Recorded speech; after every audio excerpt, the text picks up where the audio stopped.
Good afternoon and welcome to the Los Angeles Public Library's YouTube and Facebook Live channels. I'm Katie. I'm a youth services librarian for the Los Angeles Public Library, and I'm so excited to be hosting today's program featuring three amazing filmmakers who I'll introduce in just a second. First, I wanted to say a special thank you to the Library Foundation of Los Angeles and the National Endowment for the Humanities for helping to make this program possible. I also want to shout out our very exciting upcoming Teens of LA Film Festival. So submissions for our festival, which features films made by teens here in Los Angeles, will be open in a few months, but now you have the time to start thinking about what you might want to create. So maybe you'll make a documentary about a social justice issue that's important to you, just like today's filmmakers. So today we are joined by the creators of the In Protest series for Oculus TV. We're going to have camera and associate producer Jonathan Williams, director of photography and producer Paris McCoy, and executive producer Alton Glass. A little bit about the series. In Protest, Grassroots Stories from the Front Lines is a 360-degree film series chronicling the unsung heroes of the Black Lives Matter movement. The project honors lives lost while calling for renewed solidarity against racial injustice in America. So let's watch a little brief clip before we start our questions.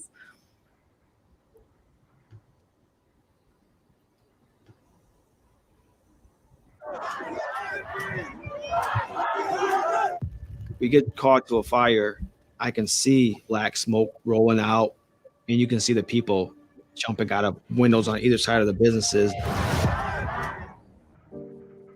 Right now, protest has somewhat of a different feel. The Village Project was a way for us to provide free resources to folks. Everybody was working together. It brings you right back to the camaraderie. Sweet potato pie spoke to me. It's the connection to the earth, and definitely is a form of protest. Black Lives Matter is not a movement for me because I live it every day. It's about showing these kids like, you mean something. I'm fighting for justice. Tears collapse on top of your skin like heavy rain. There is wailing all around you.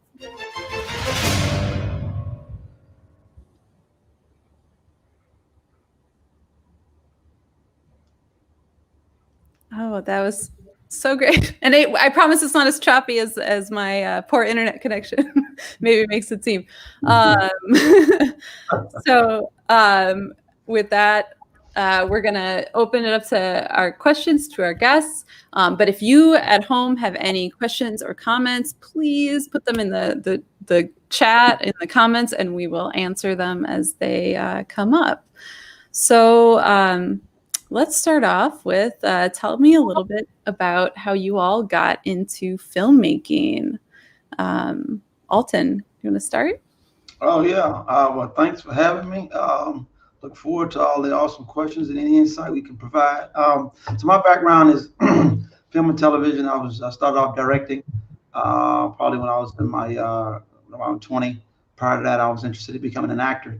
But when I had the opportunity to get on set, I fell in love with the tools and the how films were being made. And that's when I changed, being able to have the opportunity to be on set really showed me what I really wanted to do. And then I started to shadow under a director and, a lot of things in between that. But I started off entry level as a production assistant, basically, which is the entry level position in film and television. And I eventually worked my way up to becoming a director and directing feature films and television and documentary content. And here I am, now transitioned 5-6 years later into virtual reality. So that's my background. Yep. Oh, awesome. Thanks. How about you, Paris? Again, following Alton, thank you guys for having me so much. I was interested I'm originally a documentary filmmaker. I've been studying and watching and creating documentary content when I was a kid. My dad was a National Geographic magazine collector, and so I used to look at the magazines and always wonder about faraway places. And so when I went to college, I studied film and anthropology in Washington, D.C. at Howard University. So that led me right into working for National Geographic and Discovery. And that's like the dream of docu-television and filmmaking. So I spent a couple of years doing that. And then I moved back here to Los Angeles with Discovery, creating some more of their documentary content here. And then I went independent, and documentary filmmaking is a very independent type of medium and format and genre. So from there, I've just been telling stories. I started doing heavy camera work, dealing with the camera. I'm self-taught in camera. So it's been really, really fun telling stories and learning camera and technology. And from my independent camera work and just, I tinker around with cameras and I play with cameras and I try to figure out and build. And that led into doing camera work for some people at YouTube. And then VR came into play. 360 came into play when it was very new on the scene. Cameras were very new. So I started tinkering and playing with cameras there, and then it just took off. Oh, wow. Self-taught. I love that. How about you, Jonathan? Should have asked me first. I can't follow that up. All right. I came to Los Angeles doing music. And eventually I just ran into 360. I've never really had a background in traditional film or anything like that. I just went straight to 360, found myself on YouTube, kept making as many things as I could and meeting as many people as I could. And eventually I wound up in the Oculus Launchpad where I met Alton. And through Alton, I also met Paris. And from there, I've just been working ever since. Yeah, so very untraditional path, I'd say. That's great. Can Jonathan, can you actually tell us a little bit about what Oculus is, just for those who might not be familiar? Yeah, so Oculus is Facebook's virtual reality branch. I mean, that's pretty much what it is. They have a lot of different, like, I don't want to call them competitions, opportunities for people to get involved. Oculus Start, Oculus Launchpad, VR for Good, which is what In Protest is created through. But there's a lot of opportunity there to get involved in the VR space, or if you're a creator who's just curious and wants to get started, Oculus has a lot of different opportunities. And it's those, you can watch it on the, if you on the headset, yeah, the Quest is the newest one, and that's pretty much what most people are going to be using or promoting, the Quest 2. So yeah, go to your store and buy it. So why did you all choose to use VR and 360 techniques as opposed to sort of more traditional 2D filmmaking that we're used to?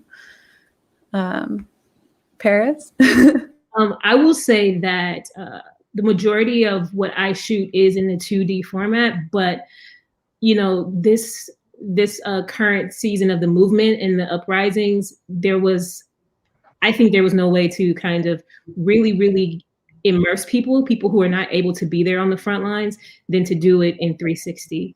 360, I mean, we see a lot of things on the news and in the media, and it's all in 2D, but what would it be really like if someone was able to literally stand there and then look around and see everything that's happening in that moment? There's not a lot of protest or uprising footage in 360. And so we just felt like this was the best way to really put people there, to put them in the moment and the type of impact that this 360 footage can have on someone who's not there. Yeah, I think that's interesting. Jonathan or Alton, anything else to? Yeah, I mean, I think with VR, you know, 360 content creation, you know, especially with this type of subject matter, you can't watch a movement. You have to feel it. You have to experience it. You have to be it.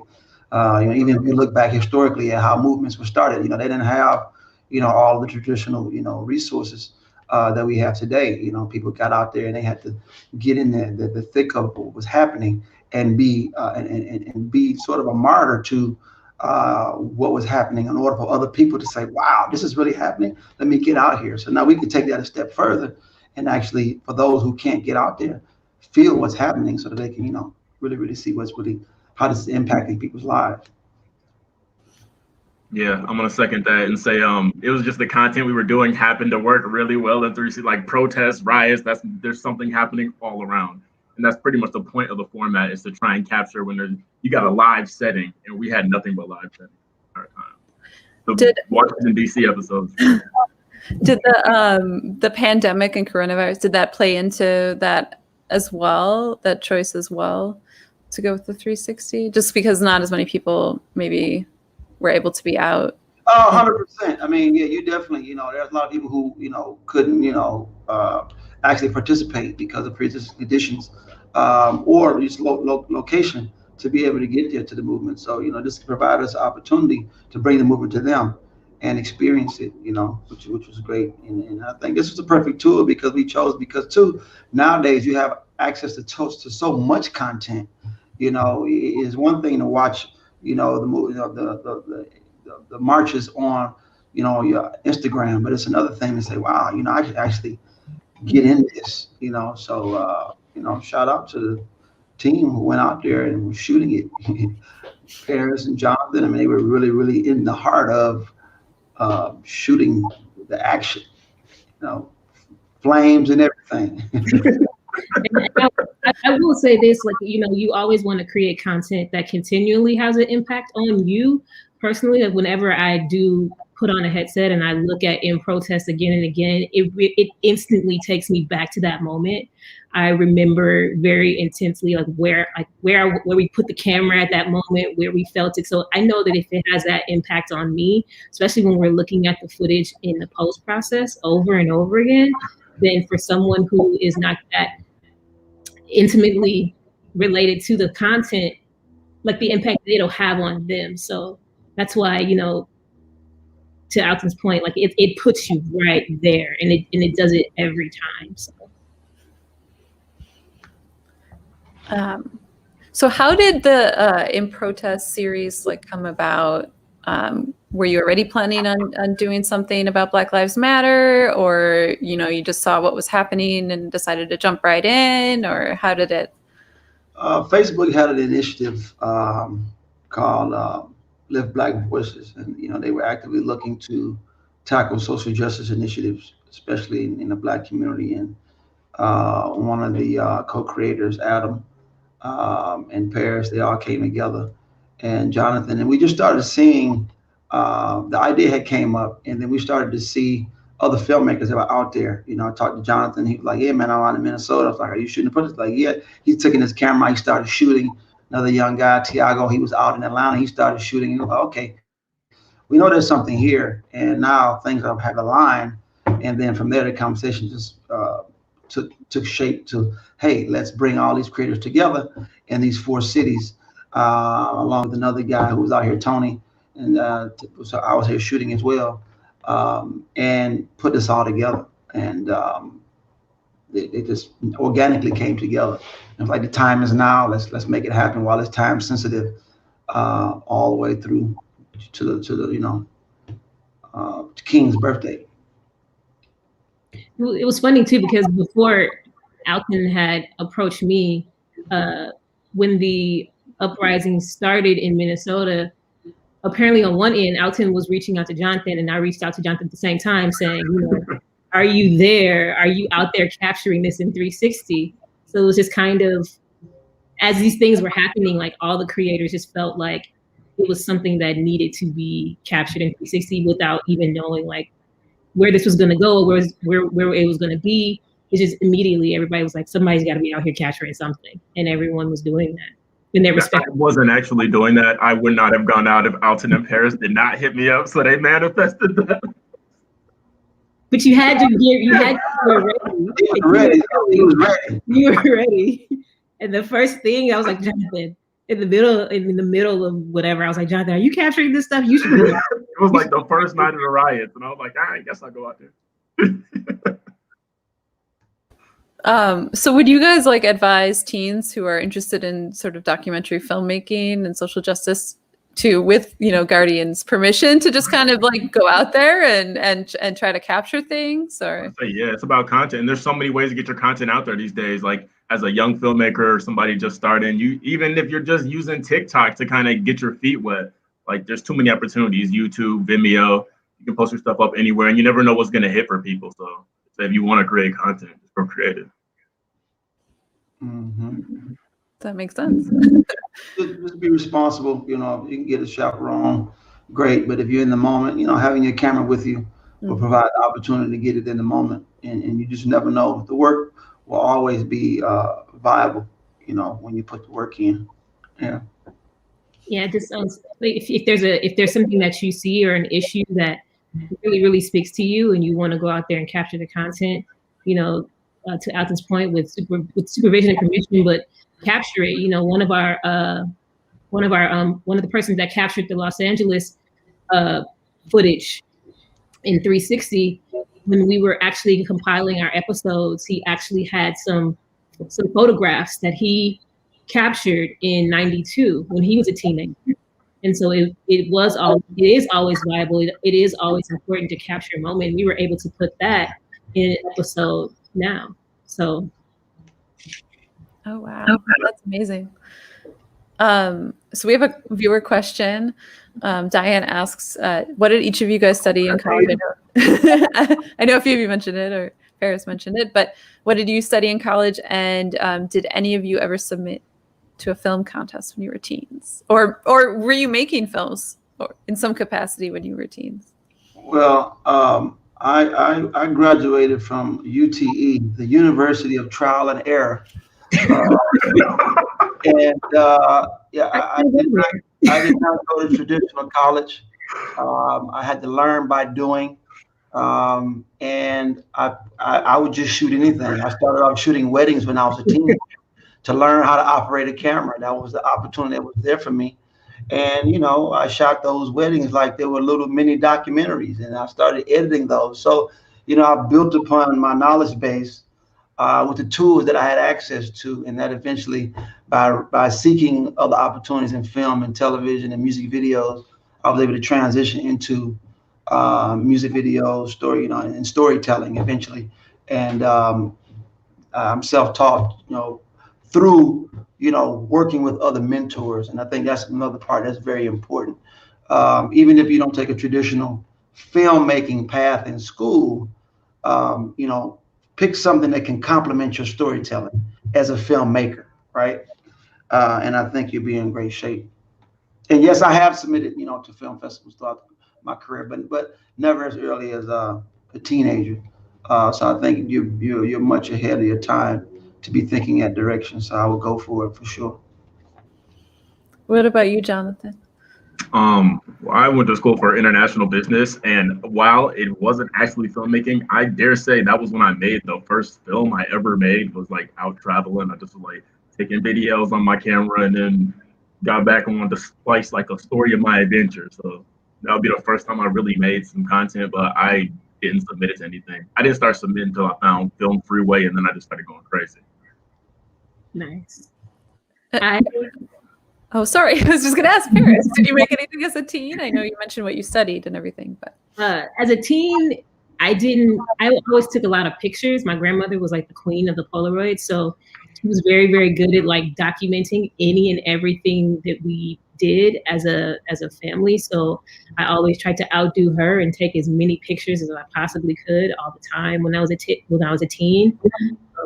So I did get my first intro with actual film cameras, still film and processing film. And then I actually started out as was biochem major when I first started out. Then I switched over to film and anthropology, specifically archaeology, which is still very history oriented, storytelling oriented. And in college is where I did most of my creating content, documentary content, and submitting on a very small scale. So college is when the actual filmmaking and the hardcore filmmaking and documentary making started. But it sounds like you all were fairly visually oriented from a young age, whether or not you knew you were going to go into film or not, but I'm just thinking visually, which is interesting. Yeah, and for all the kids, YouTube University is the best school you can go to. Got all the information there for everything. Learn how to tie your shoe there. Very true. I mean, information. Sometimes we still go to YouTube University. I learn a lot on YouTube. That's funny. So my understanding is that Jonathan and Paris, you two were in Minneapolis, correct? Alton was here in LA. Is that based on what you're saying? Or were all three of you in Minneapolis when you were shooting? No, Jonathan and Paris. Okay, Jonathan and Paris. So what was that like? I mean, you're coming to the city in this very like pivotal, emotional, raw time. Like, what does that feel like when you get out there? I mean, I'm from Minneapolis, so it wasn't too weird, but it was weird to watch the city burning. I will be honest. That wasn't a casual occurrence. And yeah, I don't know. I wouldn't call it emotional. It was more like surprise that this was happening in the city that I grew up in. You know, that Minneapolis is a very like passive place. I never would have thought I would see anything like that. And the memorials were very Christian. I will say that I did defer to Jonathan in some of those areas because he is from Minneapolis. And I do understand that there is, as creators, as camera people, as, you know, creating images that we see through the lens, even the 360 lens, because those cameras still have lenses. There's a certain connection that sometimes I feel like, you know, telling your own story can have an impact on how you capture images. So I did defer to Jonathan there to guide us to get some of the best images. But then even from like seeing things from Los Angeles and then actually being there, it took on even on a stronger meaning as to what the time that we're in and things that are happening. And then I felt very, very fortunate to be able to capture that, to even be there and capture that, you know. Most of the times you would capture things that are happening in LA or something that's very close to you. And considering that we were in the middle of a pandemic, you know, the option and the thought that we were going to be able to do that didn't cross my mind. But when we were there, we were actually being able to see like the people and the faces. I felt really, really, really like fortunate to be able to capture this moment in time in history. There were so many people out. I forgot it was like coronavirus season. I mean, it just showed how the moment overtook that. Like people felt more compelled about justice and about the things that were happening in the Black Lives Movement. They felt more compelled to be there, to be on the streets than a pandemic. And to Jonathan's point, we did forget for a short moment that we were in the middle of a pandemic. Not a long moment, but a short one. Does it feel different as a filmmaker when you're using a 360 camera, which I don't know, you can maybe describe like what that setup is that is different than like a kind of what you imagine with like a camera, like a 2D camera, I guess. Like does that, because Paris, you kind of mentioned that there is a lens but it's maybe a slightly different, like we think of lenses, right? You're like, you're viewing as the director through the camera, right? What's happening around you. But with a 360 camera, it's a little bit different. Can you talk about what that setup looks like? And then if it feels any different as the filmmaker in that moment? That's a good question. I think for me, as far as it feeling different, I don't think it feels different. I'm just constantly reminding myself of the distance of the subjects to the camera. And I'm constantly reminding myself of, you know, thinking like, as if I was standing there and looking all around me, what would I see? What would I see from the top to the bottom, the sides? Like that's what your viewer is going to be seeing for the most part. And so to try to put yourself in that mind state. Yeah, Jonathan, how about you? I say the same. It's just being aware of the environment. I think that's probably the biggest difference for me. Because when you got a frame, you literally just need to worry about the frame. But when you're shooting 360, who knows what's going on behind you that you wasn't even looking at, but the camera's still capturing that. So it's just being aware of everything. And there's a lot of handy little tools, like we can see what the camera sees on like phones or iPads. But it's easy to miss some stuff when you're trying to look at an entire like diorama of the environment. So. And then we also, in a documentary setting, we have no control over the environment. So you know, if we're like in a studio, if we're in a different type of 360 space, that we can control our storytelling in that sense, as far as the camera is concerned. But people would walk up to the camera, they would ask questions, and like, you know, what is that? So we had to keep that in mind, that to try to be as inconspicuous as possible, which is what you want in documentary filmmaking. But because of the camera, what it looks like, it's different. People are not used to it. They're curious. That was a little bit hard to do, or they're just not aware of how close they are to the camera. I mean, at the march, you know, Jonathan had our camera, and our equipment is pretty expensive, but we had to set it in a place and then hide, because we ourselves as filmmakers didn't want to be in it.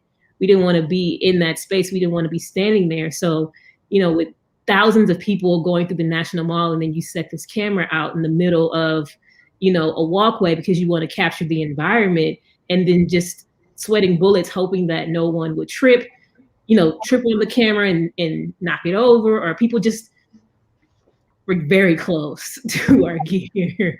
Very about that. Also, stitch lines is another thing. That's probably the biggest difference between the 360 and the 2D, is you have to watch out, like, between lenses, there's a stitch line where the camera's gonna essentially need to, it needs to blend the two cameras together so it looks seamless. And in between that little space, if people are passing through there, they sometimes get these little glitchy effects or like waves, and you got to watch out for that to make sure that people aren't standing in stitch lines or walking through stitch lines. And that's just a whole hassle in itself. Was there anything you were like, when you were reviewing the footage, that all of a sudden you were surprised that you hadn't noticed something, and then you were looking at the 360 and it was like, oh, over there's like something totally that I didn't know was happening? Or were you kind of like always sort of aware of what was happening? Sometimes you forget you're in the shot. And you're like, oh, so you walk away, you slide out, but There's always something new.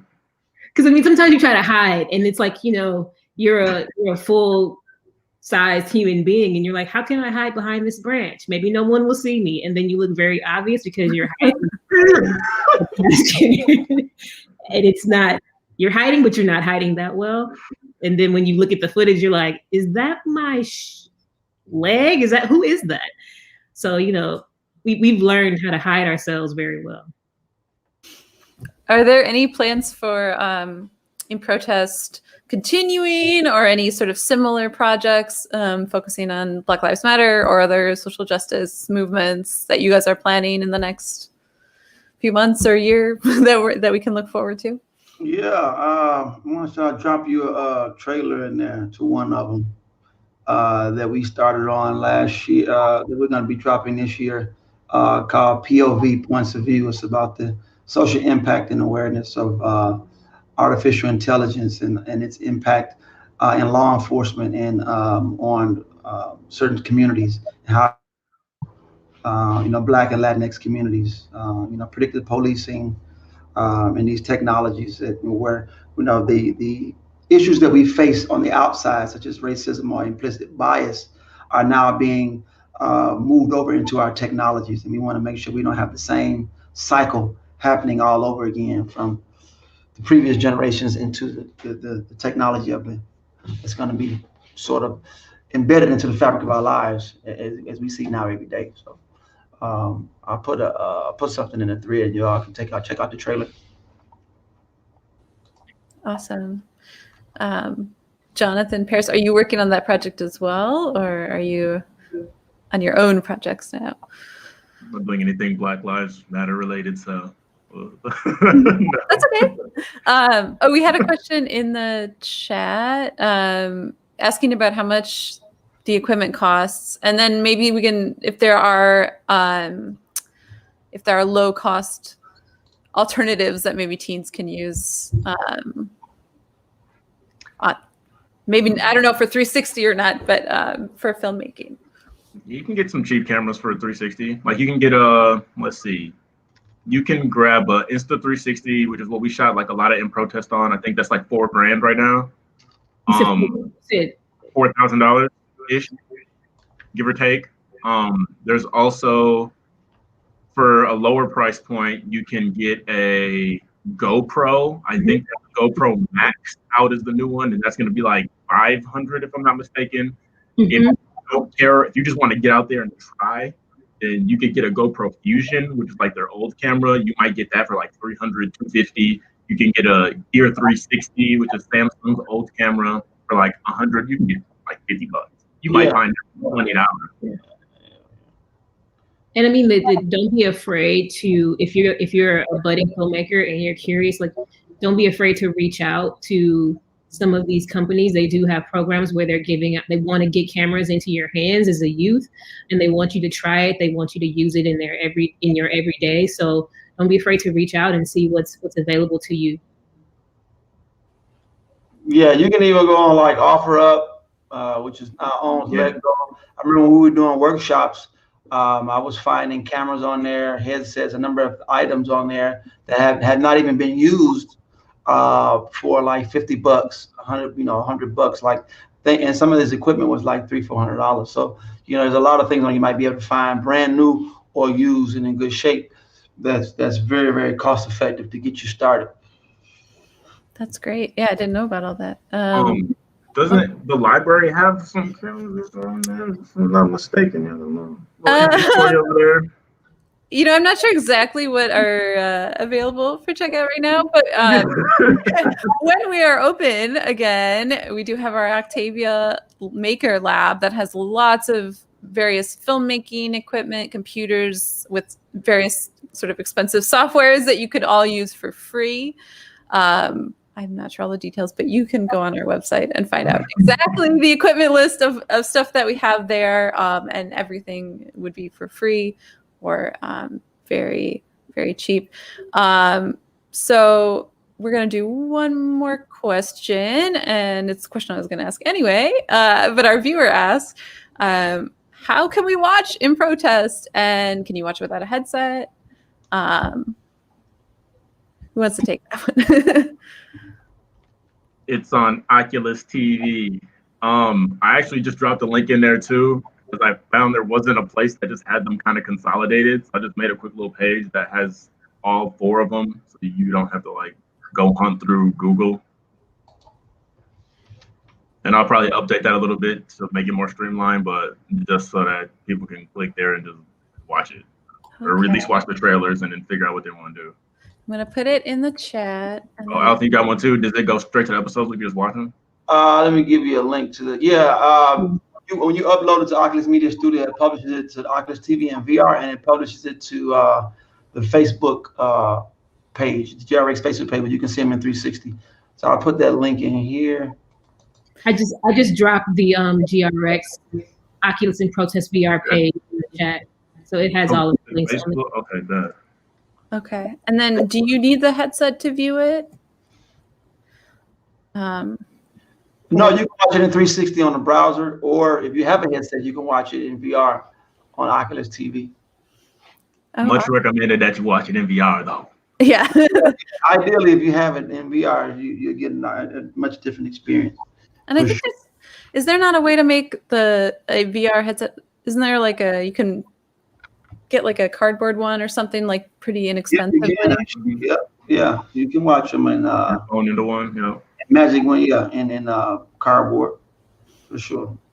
Awesome. Well, thank you all so much for your time today. I hope everyone viewing can go and check out In Protest. It's an amazing series, just really documenting this really, really important moment in American history and American present, really. So thank you, Jonathan, Alton, and Paris, for joining us today.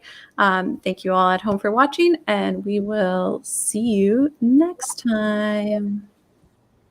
Thank you. Have a good one.